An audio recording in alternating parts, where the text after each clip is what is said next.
Hello everyone, आज बात करेंगे उस कंट्री के बारे में जिस कंट्री में लोग ज़्यादातर विजिट करते हैं। मोस्ट ऑफ द इंडियंस का पहला इंटरनेशनल ट्रिप उसी कंट्री का होता है बिकॉज उनका बजट वगैरह अलाउ करता है। सेकंड, वीज़ा प्रोसेस बहुत ही सिंपल होता है। ओवरऑल अगर मैं बताऊं कि यहाँ की कल्चर वगैरह थोड़ा सा इंडिया से रिलेट करता है, तो मैं बात कर रहा हूँ थाईलैंड के बारे में। अगर कभी भी इन फ्यूचर आप थाईलैंड के लिए ट्रिप प्लान कर रहे हो तो इस वीडियो को आप लास्ट तक देखना, बिकॉज इस वीडियो में मैं सारी चीज़ें ऐसे डिटेल में आपको बता दूंगा जिससे आपको बहुत ही हेल्प होगा थाईलैंड विजिट करने के लिए कि कहाँ से आप फ्लाइट वगैरह बुक कर सकते हो, वीज़ा प्रोसेस क्या है, time to time visa process change होता रहता है थाईलैंड का, कौन कौन से ऐसे टूरिस्ट पॉइंट्स हैं जहाँ पे आप घूम सकते हो, मोबाइल सिम कौन सा लेना चाहिए आपको, कौन कौन से ऐसे एप्लीकेशन है जो कि थाईलैंड में आप के यूज़फुल है, और क्या पैकेज एक ऑलमोस्ट आप लाइक मैं बजट के बारे में बता रहा हूँ कि आप बजट वगैरह क्या डिसाइड कर सकते हो। तो पहले बात करते हैं थाईलैंड में आप क्या क्या चीज़ें देख सकते हो। एक मोटी मोटा आइडिया मैं इस वीडियो में पहले आपको बता देता हूँ कि जैसा आप ट्रैवल करना चाहते हो, इट मीन्स जैसा आप थाईलैंड चाहते हो उस तरीके से आप थाईलैंड घूम सकते हो। अगर आप सोलो ट्रैवलर्स हो तो आप उस तरीके से लाइक चीज़ें एक्सप्लोर कर सकते हो। अगर ग्रुप ट्रैवलर्स हो, फ्रेंड्स के साथ, फैमिली वगैरह के साथ हो, या फिर हनीमून कपल हो, तो उस तरीके से थाईलैंड में अलग अलग चीज़ें हैं आपको एक्सप्लोर करने के लिए। बेसिकली जो थाईलैंड है वो मेनली नाइट लाइफ के लिए फेमस है, लोग करने के लिए यहाँ पे आते हैं। बट ऐसा नहीं है कि बस बैचलर्स वगैरह ही आते हैं, यहाँ पे हनीमून कपल्स भी आते हैं बिकॉज यहाँ पे टेम्पल्स, माउंटेन्स, बीचेस वगैरह भी हैं नाइट लाइफ के अलावा भी। तो बहुत सारी चीज़ें हैं थाईलैंड में एक्सप्लोर करने के लिए। प्रेजेंट टाइम में मैं भी थाईलैंड में ही रहता हूँ, करीबन 4 महीने हो गए। तो मैं आपको एक अच्छा आइडिया बता दूंगा और एक बजट के बारे में बता दूंगा कि टाइम टू टाइम आप कौन कौन से बजट लेके चल सकते हो और कौन कौन सी ऐसी चीज़ें जो आपको एक्सप्लोर करना चाहिए थाईलैंड में, और कुछ ऐसी चीज़ें जो आपको करनी चाहिए और नहीं भी करनी चाहिए थाईलैंड के अंदर में रह के। बात करते हैं फ़्लाइट के बारे में। मोस्टली फ़्लाइट जो है वो कोलकाता से आपको सबसे सस्ता पड़ जाएगा। पहली बात ये कि थाईलैंड के बैंकॉक में 2 एयरपोर्ट है, एक BKK जो कि स्वरूभूमि एयरपोर्ट है, एक DMK में बहुत कम फ्लाइट्स वगैरह आती हैं इंडिया से, जो भी आती हैं वो डायरेक्टली फ़्लाइट ही मिल जाती है। जैसे लखनऊ वगैरह से आपको एयर एशिया भी, एयर इंडिया एक्सप्रेस भी चलना स्टार्ट हो गया कुछ टाइम से, और मोस्टली आपको लखनऊ वगैरह से, कोलकाता से भी DMK के लिए फ़्लाइट मिल जाता है, वो सबसे सस्ता पड़ता है। आप जब भी फ़्लाइट थाईलैंड के लिए बुक करो तो करीबन 2 हफ्ते पहले, 3 हफ्ते पहले अपने फ़्लाइट्स वगैरह रिजर्व कर लो, बिकॉज इनके जो फ़्लाइट क्राइटेरिया है वो करीबन अगर मैं दिल्ली या फिर और अदर स्टेट से कंपेयर करके मैं बताऊं, अगर आप कोलकाता नहीं एक्सपेक्ट करते हो तो करीबन 12 से 13 हज़ार बजट पड़ जाता है। अगर आप कोलकाता से फ़्लाइट लेते हो तो 7 से 8 हज़ार में पड़ जाता है। डिपेंड करता है कि आपके पास लगेज के, अगर लगेज वगैरह है तो 1000-1500 रुपये आप आगे पीछे लेके चलो, बिकॉज 7 हज़ार में नॉर्मली इंडिगो के फ़्लाइट्स वगैरह आपको कोलकाता से मिल जाता है। अगर फ़्लाइट का एक बजट लेते हैं तो आपका राउंड ट्रिप 15,000 से 16,000 के आसपास में फ़्लाइट आपको मिल जाता है बेसिकली, जो कि ये जेन्युइन रेट्स हैं जो कि मिल जाते हैं। आप कभी फ़्लाइट बुक करो एक बार स्काई स्कैनर ट्राई करो, बिकॉज वो सारी वेबसाइट्स को फिल्टर करके आपको जो बेस्ट से बेस्ट डील होता है वो आपको प्रोवाइड करता है। अदरवाइज कुछ ऐसे एजेंट्स होते हैं like pre purchase flights, hotel books अपने पास सकते हैं, आप उनसे भी कोऑर्डिनेट कर सकते हो। मेरे पास भी कुछ ऐसे कॉन्टैक्ट्स हैं जहाँ से कभी कभी इमरजेंसी में अगर मुझे फ़्लाइट्स वगैरह लेने होते हैं और मुझे वेबसाइट पे बहुत एक्सपेंसिव पड़ रहे हैं तो मैं उनसे ही कॉन्टेक्ट करता हूँ और मुझे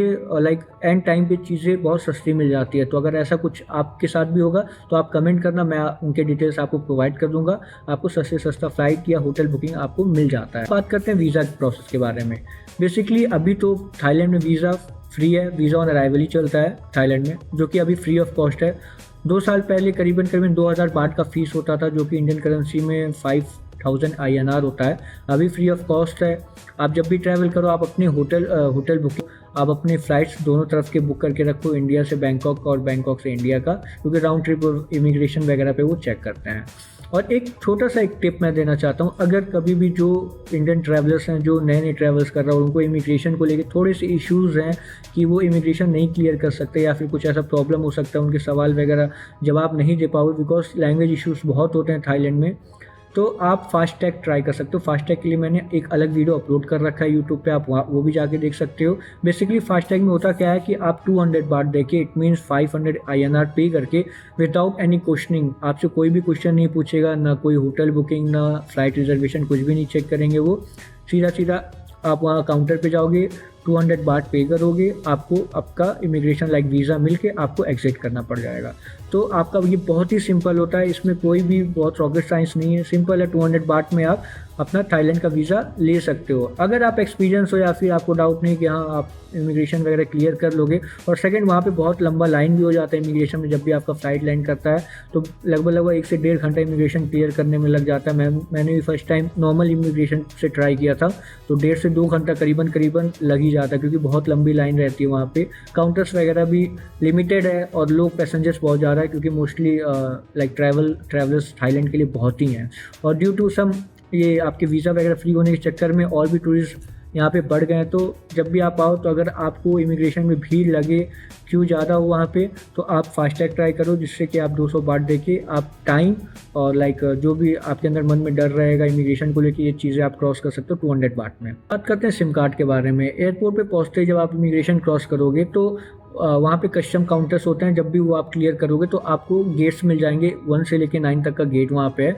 तो आपको वहाँ पे सिम कार्ड वगैरह काउंटर्स वहाँ देखने को मिल जाएंगे। करेंसी एक्सचेंज वो भी आपको वहाँ पे मिल जाएंगे। तो बेसिकली यहाँ पे 2 सिम कार्ड चलता है, जो कि डीटैक है और एक तरीके से ट्रू है। ट्रू का नेटवर्क बहुत ही बेस्ट है थाईलैंड में। आप थाईलैंड के किसी भी कोने पे आप जाते हो तो ट्रू का नेटवर्क 5G यहाँ पे चल रहा है प्रेजेंट टाइम में, तो उसका नेटवर्क आप यूज़ कर सकते हो, जो कि आपको लगभग अगर 20 दिन का या 1 महीने का भी आप सब्सक्रिप्शन लेते हो सिम कार्ड का, तो करीबन 300 बात पड़ जाता है। तो ओवरऑल 300 बात में आपको सिम कार्ड मिल जाएगा 1 महीने की वैलिडिटी के साथ, जो कि 30 GB के आसपास इंटरनेट मिल जाता है। अदरवाइज़ आप ई सिम भी ट्राई कर सकते हो। ई सिम के लिए भी मैंने एक अलग वीडियो डाल रखा है, उसको आप जाके देखो, आपको ई सिम के बारे में भी सारा डिटेल मिलेगा, जो कि आपको कोई सिम कार्ड खरीदने की ज़रूरत नहीं पड़ता है। सिंपली आप उसको अपने कंट्री से एक्टिवेट कर लोगे और आपको नेटवर्क मिलना स्टार्ट हो जाएगा थाईलैंड में। वो भी उसके प्लान्स वगैरह भी बहुत जेन्युइन है, कंपेयर टू जो लोकल सिम्स होते हैं उससे बहुत ही बेस्ट डील मिलता है आपको, और हैरेस फ्री चीज़ें होती हैं। अब बात करते हैं करेंसी के बारे में। यहाँ पे करेंसी जो चलता है वो बात चलता है। अगर मैं कन्वर्जन रेशियो देखूँ तो 2.5 से कन्वर्ट कर सकते हो। इंडिया का 2.5 रुपये यहाँ का 1 बात चलता है। इट मीन्स यहाँ थाईलैंड का 1 बात इंडिया का 2.5 रुपये चलता है, तो आप उस हिसाब से कन्वर्ट कर सकते हो। और जब भी इंडिया से ट्रैवल करो तो आप डॉलर ही लेके, उस डॉलर एक अच्छा प्राइस आपको मिल जाता है कन्वर्जन रेट, बिकॉज अगर आप थाई बात अगर इंडिया से कन्वर्ट करोगे तो रेट वगैरह आपको प्रॉपर अच्छे नहीं मिलेंगे। और वही आप US डॉलर जब भी कैरी करना तो 100 और 50 डॉलर्स के नोट्स ही कैरी करना, बड़े नोट्स को कैरी करना, क्योंकि उसके वैल्यूएशंस अच्छे मिलते हैं जब भी आप कन्वर्ट करते हो। तो आप नॉर्मल पैसे लगभग जो भी $50 या फिर अप्रॉक्सीमेटली $50 के अप्रॉक्सीमेटली आप एयरपोर्ट पे अपना कन्वर्ट करवा लेना। और जब भी आप अपने होटल्स वगैरह रूम पे पहुंचोगे, जब आप रेडी रहोगे घूमने वगैरह के लिए, तो आप सुपर रिच चेक कर सकते हो नियर बाय में आपके पास सुपर रिच कहाँ मिलेगा। बेसिकली सुपर रिच एक काउंटर्स होते हैं, एक्सचेंज काउंटर्स होते हैं, जो कि आपको बेस्ट प्राइस देते हैं कोई भी करेंसी कन्वर्ट करने का। तो आप सुपर रिच ट्राई कर सकते हो, वहाँ पे रेट्स आपको अच्छे मिलेंगे डॉलर वगैरह को लेके, तो आप डॉलर वहाँ से एक्सचेंज करवा सकते हो।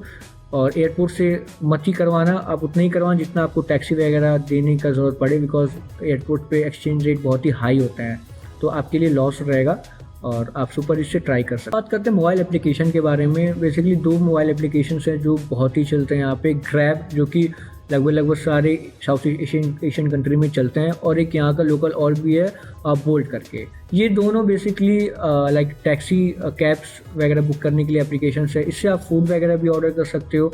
इंडियन फूड भी यहाँ पे आपको मिल जाते हैं देखने को। जब भी आप ग्रैब डाउनलोड करना, आप यहाँ के नंबर से ID बनाना, आप उसमें 3-4 कैटेगरी देख लोगे। फूड का भी है, बाइक टैक्सी का भी है, कार का भी है, रेंटल वगैरह के भी ऑप्शंस हैं। तो उस तरीके से आप अपने हिसाब से जो भी चीज़ें चाहिए होती है, आप ये 2 एप्लीकेशन के थ्रू सारे थाईलैंड में आप प्रॉपरली सर्वाइव कर सकते हो। जब आप फ़्लाइट बुक करते हो तो ओवरऑल सबसे ज़्यादा बजट फ़्लाइट का ही जाता है आपके पूरी ट्रिप में। तो अब बात करते हैं होटल्स वगैरह के बारे में। तो अगर सोलो ट्रैवलर्स हो तो आप हॉस्टल वगैरह ट्राई कर सकते हो। मेनली अगर बताऊं तो यहाँ पे फेमस हॉस्टल्स है बैंकॉक में, मैड मंकी वगैरह। इनके लाइक चार्जेस वगैरह बहुत ही जेन्युइन है, और इनके चार्जेस में बहुत सारी चीज़ें इंक्लूड है, जैसे ब्रेकफास्ट वगैरह हो गए, और कुछ ऐसे क्लबिंग एक्सेस हैं जो अगर आप ग्रुप ट्रैवलर्स हो तो आप booking.com या फिर स्काई स्कैनर से भी होटल्स वगैरह देख सकते हो, चीप एंड बेस्ट। ओवरऑल अगर पर डे का आप माने चलो तो 2000-2500 के आसपास में आपको अच्छे होटल्स मिल जाएंगे। डिपेंड करता है अगर आप फैमिली के साथ हो या सोलो ट्रैवलर्स हो। तो सोलो ट्रैवलर जब भी ट्रैवल करें तो हॉस्टल वगैरह एक्सेस करें, बिकॉज हॉस्टल उनके लिए बहुत ही बेस्ट पार्ट है, क्योंकि वहाँ पे उनको अलग अलग कंट्रीज से ट्रैवलर्स मिल जाते हैं जो कि वो भी घूमने आते हैं और उनके प्लान्स बहुत ही अच्छे होते हैं। आप उनको ज्वाइन कर सकते हो और उससे आपका ट्रिप और भी इन्हेंस हो जाता है एक तरीके से, कि आपको जो चीज़ें नॉलेज नहीं भी रहेंगी तो एक तरीके से आपको कंपनी मिल जाता है कि घूमने के लिए कोई ना कोई आपको मिल गया सोलो ट्रैवलिंग में भी। और अगर आप फैमिली वगैरह हो या फिर ग्रुप ट्रैवलिंग हो तो मेनली आप वहाँ पे लैंड पैकेज ले सकते हो, जो वो बहुत ही सस्ता होता है। वो करीबन 12 से 15 हज़ार के आसपास में आपको एयरपोर्ट से पिक एंड ड्रॉप का ऑप्शन, और प्लस आपका लाइक ओवरऑल अगर थाईलैंड का मैं बात करूँ, एक बेसिक पैकेज का मैं बात कर रहा हूँ, तो आपको वो चीज़ें मिल जाती हैं। ट्रांसफ़र्स वगैरह जैसे आप पटाया वगैरह आपको लेके चले जाते हैं, और बैंकॉक के सारे लाइक डेस्टिनेशंस वगैरह आपको घुमा देते हैं। पटाया, क्राबी वगैरह का, क्राबी तो नहीं रहता इसमें क्योंकि ये बेसिक प्लान्स होते हैं। 12-13 हज़ार या 15 हज़ार INR का मैं बात कर रहा हूँ, तो इसमें आपको ये चीज़ें मिल जाती है। लगभग पटाया और बैंकॉक आपको कवर अप मिल जाता है। तो अगर आपके ज़्यादा वगैरह बजट नहीं है, बजट कम है, फर्स्ट ट्रिप है, तो आप बेसिक लैंड पैकेज आप बुक कर सकते हो। 12 गो एशिया वगैरह से भी आप बुक कर सकते हो। अदरवाइज़ बहुत सारे वेबसाइट्स ऑफिशियल, आप वहाँ से लैंड पैकेज वगैरह ले सकते हो। अब एक मोटी चीज़ें बात करते हैं कि पहले तो आप इंडिया से जब भी थाईलैंड अराइव करते हो तो आप बैंकॉक अराइव करो, चाहे DMK हो या फिर BKK हो। आप दोनों एयरपोर्ट में से जहाँ भी आपको सस्ता फ्लाइट मिलता है आप वहाँ अराइव करते हो। आप अपने होटल्स वगैरह जाते हो, तो फर्स्ट डे जो आपका होता है ना, जब आप होटल से अराइव करते हो, आप एक तरीके से रेस्ट करते हो। जब आप शाम को निकलते हो तो आप वहाँ का नाइट लाइफ लाइक एक्सप्लोर कर सकते हो। अगर बैंकॉक का मैं बात करूँ तो आपका सुखवित रोड है जो कि आपको क्लबिंग एरिया आपको मिल जाता है। कोसान रोड है, ये भी क्लबिंग एरिया है, तो यहाँ पे आप अच्छे तरीके से एक्सप्लोर कर सकते हैं। इन्जॉय करने के बाद उसके बाद आप उस दिन खाना वगैरह खा के आप रेस्ट करते हो। सेकेंड डे आप बैंकॉक का पूरा ट्रिप कर सकते हो, जो कि आपके लिए एक दिन बहुत है, क्योंकि वहाँ पे एशियन सिटी, टेम्पल्स और वरुण वॉट और भी ऐसे हिंदू और बुद्धिस्ट टेम्पल्स वगैरह हैं। फ्लोटिंग मार्केट हैं, अगर आपके पास टाइम है अच्छा खासा तो ये सब आप इंजॉय कर सकते हो, एक्सप्लोर कर सकते हो। बेसिकली अगर बैंकॉक का मैं बताऊं तो ये कैपिटल है, यहाँ पे आपको कुछ ऐसे माउंटेन्स वगैरह तो इस एरिया में देखने को नहीं मिलते हैं, बट हाँ फ्लोटिंग मार्केट बहुत अच्छा ऑप्शन है यहाँ पे एक तरीके से, वहाँ पे आप एक्सप्लोर कर सकते हो। एशियन सिटी बहुत बेस्ट पड़ेगा फैमिली फ्रेंड्स के साथ अगर आप लाइक ट्रैवल कर रहे हो तो। और आपके एशियन सिटी हो गए, वॉट अरुण हो गए, ये बुद्धिस्ट टेम्पल्स है, और हिंदू टेम्पल्स भी बहुत यहाँ पे है, वो आप चीज़ें एक्सप्लोर कर सकते हो। और थोड़ा सा समय निकाल के आप आगे पतुनाम मार्केट, इंदिरा स्क्वायर, ये सब जगह जाके आप शॉपिंग वगैरह कर सकते हो। बेसिकली यहाँ पे आपको बर्मिश, इंडियंस, नेपाली बहुत ऐसे शॉपकीपर्स मिल जाएंगे, तो आपको बार्गेन करने में कोई प्रॉब्लम नहीं होगा। जिसको बार्गेन करने में मज़ा आता है तो इस एरिया में, पतुनाम के एरिया में अगर विज़िट करते हो शॉपिंग के लिए उनके बेस्ट ऑप्शंस हैं। बाकी अगर मोबाइल्स वगैरह उनको लेना रहे और इलेक्ट्रॉनिक गैजेट्स वगैरह तो वो MBK सेंट्रल ट्राई कर सकते हैं, जो कि पतुनाम से लगभग 2 किलोमीटर के अंदर में ही पड़ता है, वो ज़्यादा दूर नहीं है। वहाँ बस आप ट्राई कर सकते हो, बस वगैरह में आपको ऑप्शंस मिल जाते हैं और 10 से 20 बात में आप MBK मार्केट पहुंच सकते हो। MBK मार्केट में भी आपको मोबाइल फ़ोन्स, आईफोन्स के जो शौकीन है वहाँ से बाई कर सकते हैं, कैमरास वगैरह और भी इलेक्ट्रॉनिक गैजेट्स वगैरह वहाँ से आप बाई कर सकते हो। मेनली MBK सेंट्रल उसी के लिए ही है, जो भी इलेक्ट्रॉनिक गैजेट्स। अब बात करते हैं थर्ड डे के बारे में। फर्स्ट डे तो आप बैंकॉक पहुँचे, उस दिन रेस्ट किए, नाइट लाइफ एंजॉय किए। सेकेंड डे आपका फ्लोटिंग मार्केट या बैंकॉक के टूर वगैरह आपने कर लिए। उस रात को रेस्ट करके आप अर्ली मॉर्निंग BTS जा सकते हो, वहाँ से आप बस पकड़ सकते हो। अगर आप लैंड पैकेज वगैरह नहीं ले रहे हो, खुद घूम रहे हो, तो आप सीधा बस स्टैंड जा सकते हो, जो कि 130 बात में आपको पटाया ड्रॉप कर देगा। वहाँ पे बस वगैरह बहुत ही चलते हैं। आपको अर्ली मॉर्निंग आप लाइक वहाँ से बुक कर सकते हो ऑनलाइन वगैरह से, ऑफिशियल वेबसाइट है। अदरवाइज़ आप वहाँ जाके काउंटर टिकट्स भी ले सकते हो। तो 130 बात से 140 बात में आपको AC बस मिल जाएगा पटाया के लिए। तो 2 से ढाई घंटा, 3 घंटा max to max depend to traffic आपको पटाया ड्रॉप कर देता है। पटाया में भी नाइट लाइफ आप वहाँ पे एंजॉय कर सकते हो। अल्कजार शोज़ वगैरह, बहुत सारे शोज़ वगैरह चलते हैं। बीचेस भी हैं वहाँ पे, मेनली वॉकिंग स्टिक के पास ही वहाँ पे बीचेस वगैरह भी हैं। और पटाया मेनली लाइक वॉकिंग स्टिक के लिए फेमस है। तो बैंकॉक और पटाया में आपको लगभग यही चीज़ें देखने को मिल जाएंगी। नाइट लाइफ हो गए, बीचेस हो गए, तो ये अच्छे से एक्सप्लोर कर सकते हो। लोकल मार्केट वगैरह भी आप वहाँ पे ट्राई कर सकते हो। तो पटाया के लिए अगर आप 2 दिन देते हो बेस्ट है, क्योंकि जिस दिन आप पहुँचते हो उस दिन आप भी वहाँ पे नाइट लाइफ एंजॉय कर सकते हो। बीचेस वगैरह हैं और भी शोज़ होते हैं जो शाम के टाइम, जैसे अल्कजार शोज़ वगैरह होते हैं, तो उसके टिकट्स वगैरह लेके आप वो शोज़ वगैरह एंजॉय कर सकते हो। अब बात करते हैं फुकेट और क्राबी के बारे में। अगर आप पटाया और बैंकॉक घूम के थक गए हो, अगर आपको कुछ और भी चीज़ें एक्सप्लोर करनी है और थोड़ा सा शांत माहौल चाहिए, अगर आप कपल्स हो तो आप फुकेट वगैरह जा सकते हो। फुकेट जाने के लिए बस वगैरह भी है, बट वो बहुत ही लंबा पड़ जाता है, कुछ 700 किलोमीटर का डिस्टेंस होता है। तो आप फ़्लाइट भी लेते हो तो 2000, 2500, 3000 तक में आपको लोकल फ़्लाइट वगैरह मिल जाते हैं। तो उस फ्लाइट के थ्रू आप जब भी फुकेट या क्राबी फुकेट पहुँचते हो तो आपको वहाँ पे लाइक बीचेस वगैरह वहाँ देखने को मिल जाएंगे, बहुत ही क्लीन है। वहाँ पे आइलैंड्स वगैरह हैं अच्छे अच्छे, तो वहाँ पे बहुत सारे वाटर स्पोर्ट्स आप कर सकते हो। अगर आप हनीमून कपल्स हो तो अच्छे अच्छे ओकेजन्स लाइक कैफ़ेज़ वगैरह है वहाँ पे हैं, तो आप सेलिब्रेशंस वगैरह वहाँ पे कर सकते हो। तो अगर मैं फुकेट के और क्राबी के बारे में बात करूँ तो ये मेनली बीचेस के लिए हैं। यहाँ पे क्लीन बीचेस हैं, आपको कुछ ऐसे आइलैंड्स भी हैं वहाँ पे जिस आइलैंड के बारे में मैं अभी इस वीडियो में बताऊँगा। तो बैंकॉक पटाया एक तरीके से सिटी एरिया हो जाता है जिसमें आपको सारी चीज़ें इंक्लूड मिल जाती है। और ये इससे थोड़ा सा हट के अगर आपका बजट भी और आपके पास समय है तो फुकेट वगैरह आप ट्राई कर सकते हो। यहाँ पे आइलैंड्स वगैरह आप बीचेस वगैरह एंजॉय कर सकते हो। Most of the Indians island वगैरह बहुत नहीं पसंद करते हैं, बट अगर कुछ लोग ऐसा पसंद करते हैं तो मैं एक ऐसे आइलैंड के बारे में बता रहा हूँ, एक हिडन जेम्स के बारे में, जो कि बहुत कम ही लोग विजिट करते हैं। वो ग्रुप ऑफ द 3 आइलैंड्स हैं एक तरीके से। आपको पटाया लाइक फुकेट वगैरह से भी आपको फेरी वगैरह मिल जाता है। नाम है वो कोई समोई है, को ताओ है और को फंगोन है। ये तीनों ऐसे आइलैंड्स हैं जो कि आपको नियर बाय में मिल जाते हैं, जो कि 1 से 1.5 घंटे का तीनों में गैप है। तो अगर आप ये आइलैंड ट्राई करना चाहते हो तो यहाँ पे स्टे वगैरह भी आपको ईजिली मिल जाता है।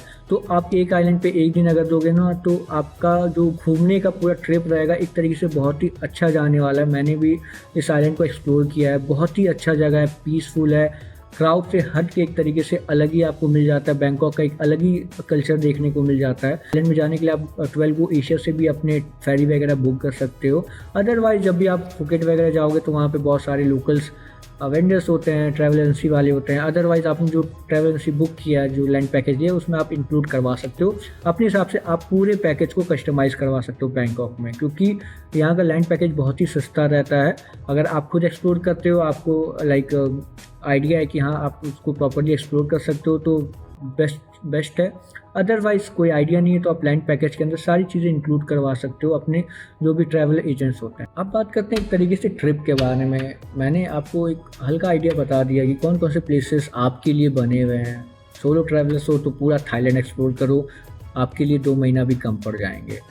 फैमिली वगैरह साथ में या हनीमून कपल हो तो कुछ ऐसे प्लेसेस जो पीसफुल प्लेसेस है जो कि कपल्स के लिए बहुत फेमस है, जैसे फुकेट हो गया, क्राबी हो गया, जो आइलैंड के बारे में बताया वो आइलैंड्स वगैरह आप विजिट करोगे तो वो आपके लिए परफेक्ट पड़ेगा। नाइट लाइफ के लिए पटाया और बैंकॉक हो गया। शॉपिंग वगैरह के लिए भी आप बैंकॉक ही ट्राई करना, वहाँ पे आपको अच्छे अच्छे चीज़ें लाइक मॉल्स वगैरह मिल जाएंगे और लोकल ऐसे मार्केट जहाँ पे आपको इंडियंस वगैरह शॉपकीपर्स मिल जाएंगे, तो बार्गेन करने में आपको बहुत ईजी पड़ जाएगा। अब एक 10 दिन का ट्रिप प्लान करते हैं, जैसे कि 10 दिन में अगर आप 2 दिन बैंकॉक एक्सप्लोर करते हो, 2 दिन पटाया आप एक्सप्लोर कर सकते हो, 2 दिन फुकेट आप लाइक एक्सप्लोर कर सकते हो, 1 दिन क्राबी भी आप एक्सप्लोर कर सकते हो, और 3 दिन जो आइलैंड के बारे में मैंने बताया जो कोसोमोई आइलैंड्स है और उससे रिलेटेड जो भी 2 आइलैंड्स है वहाँ पे आप 3 दिन दे सकते हो। तो ये 10 दिन का एक ओवरऑल एक तरीके से ट्रिप आप प्लान कर सकते हो।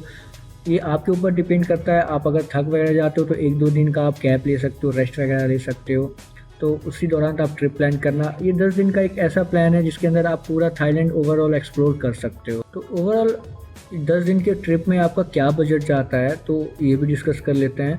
अगर आप फ़्लाइट लेते हो कोलकाता वगैरह से, आप अपनी सिटी से ट्राई कर देख सकते हो, बट मैं कोलकाता का एक बात बता रहा हूँ, तो 15,000 में अप डाउन राउंड ट्रिप आपको मिल जाता है। फ़्लाइट का हो गया, वीज़ा फ्री ऑफ कॉस्ट है, 2 महीना आप पूरा स्टे कर सकते हो बैंकॉक में, 2 महीने की पूरी लाइक वीज़ा आपको मिल जाती है जिसका कॉस्टिंग कुछ भी नहीं आता है। लैंड पैकेज अगर आप लेते हो तो 10,000 का एक लैंड पैकेज आप ले सकते हो, बेसिक लैंड पैकेज जिसमें पटाया और बैंकॉक कवर अप करते हैं। अदरवाइज़ अगर आप 10,000 नहीं पे करते हो तो 10,000 आप अपने हिसाब से चीज़ें एक्सप्लोर कर सकते हो। अगर सस्ते में घूमना है तो बस वगैरह ट्राई कर सकते हो, तो वो आप पे डिपेंड करता है आप लैंड पैकेज लेते हो या नहीं लेते हो। लेते हो तो 10,000 आपकी ट्रिप में ऐड हो जाएगा। तो ये हो गया आपका लगभग फ़्लाइट और लैंड पैकेज के बारे में। अब आ जाते हैं फूड के बारे में। आपको यहाँ पे वेज फूड वगैरह ऑप्शंस मिल जाते हैं, लेकिन अगर आप थाई फूड ट्राई करते हो तो सारी चीज़ें आपको नॉन-वेज ही मिलेगी।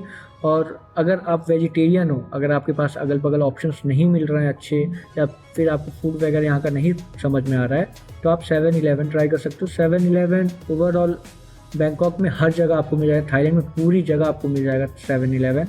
यहाँ पे आपको वेजिटेरियन से लेके नॉन वेज सारी चीज़ें ऑप्शन मिल जाती है। तो वेज में बहुत सारे ऑप्शंस हैं, मैंने कुछ वीडियोस में उसको शो भी किया फूड वगैरह, मैं खुद वेजिटेरियन फूड यहाँ पे खाता हूँ।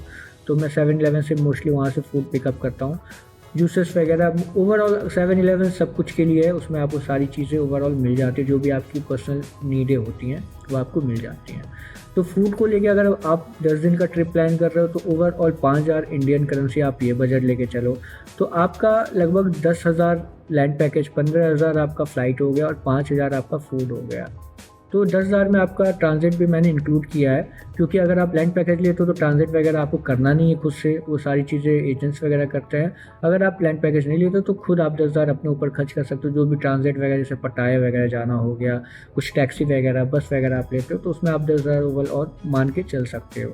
तो ओवरऑल 30,000 के पैकेज में आप थाईलैंड अच्छे से एक्सप्लोर कर सकते हो, मतलब इंडिया से थाईलैंड आ सकते हो, 10 दिन का घूम वगैरह सकते हो और जा सकते हो। तो ये ओवरऑल आपका स्टे इसमें इंक्लूड नहीं था, तो स्टे डिपेंड करता है। अगर आप सोलो ट्रैवलर्स हो तो जो हॉस्टल्स के खर्चे होते हैं लगभग 1,000 इंडियन करेंसी में आपको हॉस्टल मिल जाता है, 10 दिन का आपका 10,000 हो गया। अगर आप फैमिली हो या 2 लोग हो तो होटल्स वगैरह लोगे तो आप 2,000 में पड़ जाएगा, तो उसका आपका डबल मान के चलो कि 20,000 का आपका होटल्स वगैरह हो जाएगा। तो डिपेंड करता है कहाँ कहाँ पे आप स्टे करते हो, ये आपके ऊपर डिपेंड करता है। सोलो ट्रैवलर या ग्रुप ट्रैवलर हो तो आप उसके अकॉर्डिंगली आप स्टे अपना कंफर्म कर सकते हो, इसलिए मैंने इस पैकेज में स्टे का जिक्र नहीं किया। वो आपके ऊपर डिपेंड करता है किस तरीके का आप होटल्स वगैरह हायर करते हो। तो ओवरऑल अगर मैं बात करूँ, अगर आप 2 लोग भी हो या मैं सिंगल का ही बात करता हूँ, 10,000 का आप होटल मान लो तो 40,000 में एक अच्छा पैकेज पर पर्सन आप 40,000 में पूरा थाईलैंड अच्छे से एक्सप्लोर करके आप वापस इंडिया जा सकते हो।